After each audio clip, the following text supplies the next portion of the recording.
we have sine 105 degrees. Sine 105 degrees can be written as sine 60 degrees plus 45 degrees, because if I add 60 and 45, I'm getting 105. And from addition formula, if you have the sine of A plus B, is the same thing as sine A cos B plus cos A sine B. That's the meaning.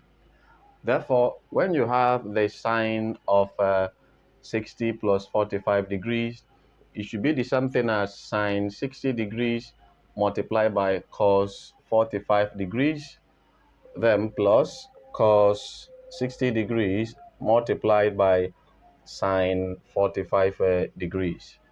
And sine 60 will always give you root 3 over 2 times cos 45 is 1 over root 2 plus cos 60 is 1 over 2 multiplied by cos 45, which is 1 over root 2.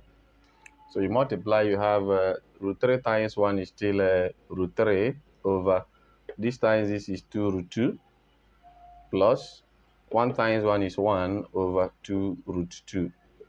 Now, the numerator and denominator are the same thing, so you simplify, you add them, you still get root 3 plus 1 over 2 root 2.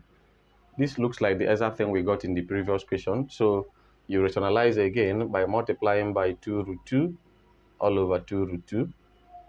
You can even multiply by just root 2 because these two will cancel out, no need. So if you multiply by root 2, that will give you root 3 times root 2 is root 6 plus root 2 times 1 is still root 2 over 2 root 2 times root 2 will give us 2 square root of 4, because 2 times 2 is 4, which is the same thing as root 6 plus root 2.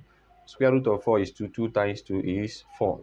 And this is just the answer, or you call it 1 over 4 of everything in the bracket.